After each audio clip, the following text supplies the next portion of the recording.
So if you've seen the previous video, you know that I'm starting down this experimental sort of series in which I'm going to be retracting a lot of the regret that I have in a lot of the projects I don't attempt.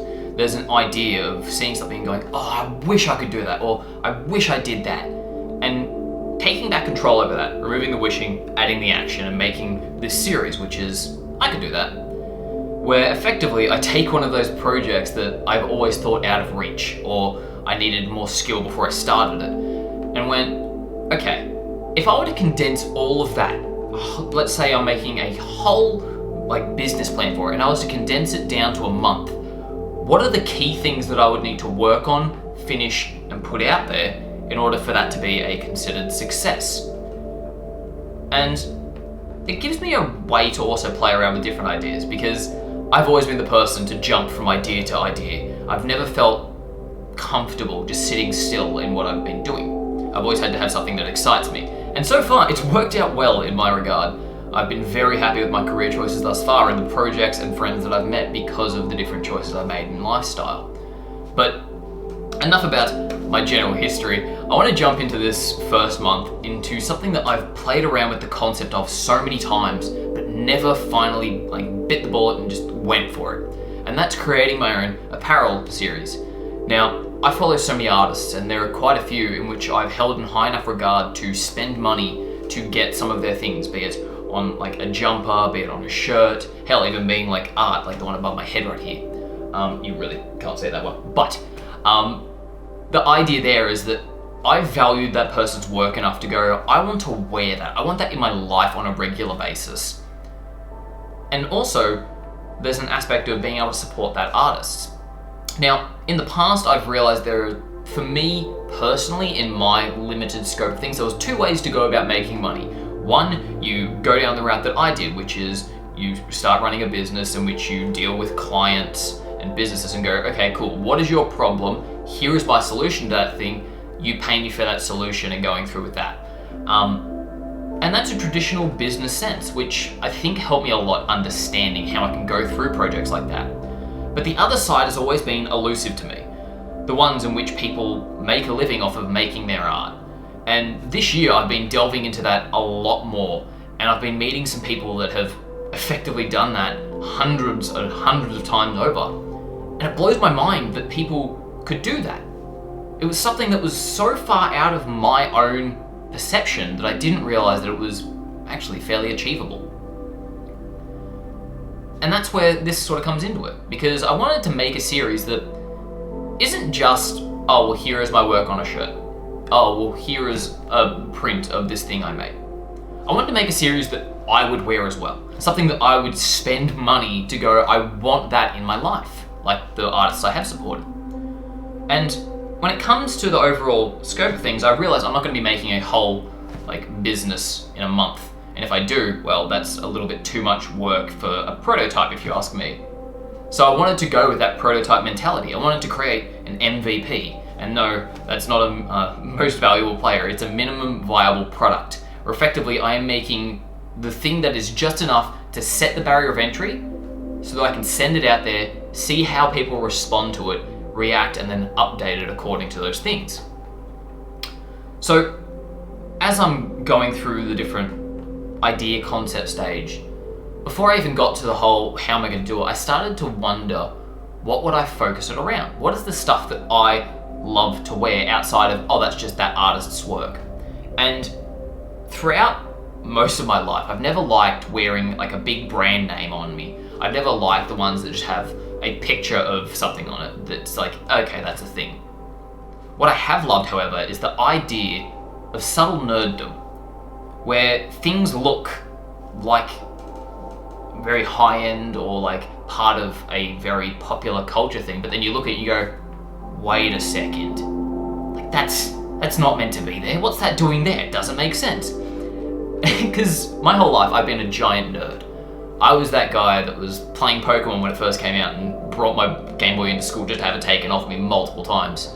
I was the guy that was dressing up in cosplay to go to conventions.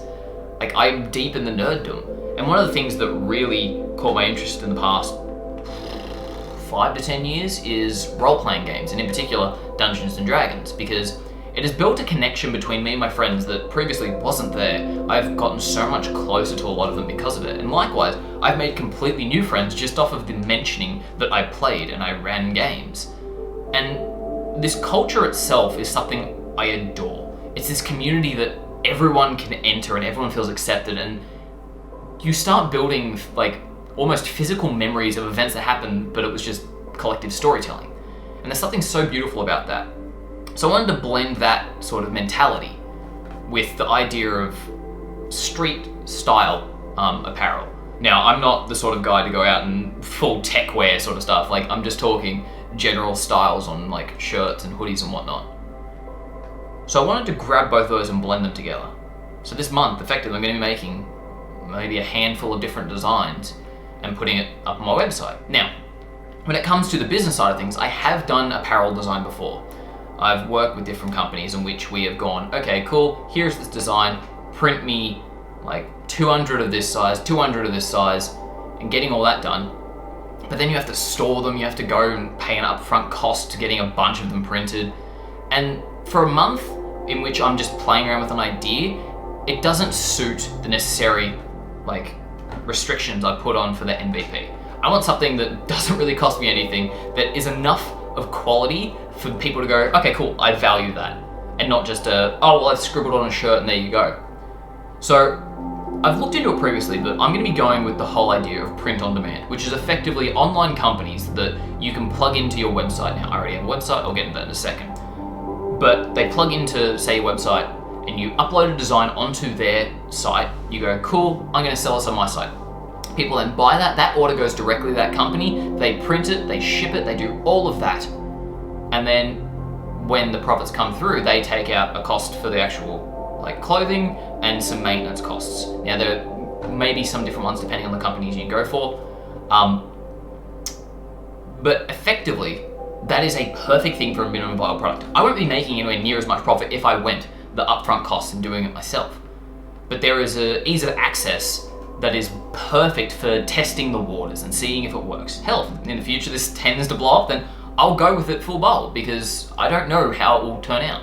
If it's something I enjoy and something that goes well, then of course I'm going to spend more time in it. Now, one thing I should preface is I've made my career thus far both in design and like using a lot of programs that require knowledge and upfront costs.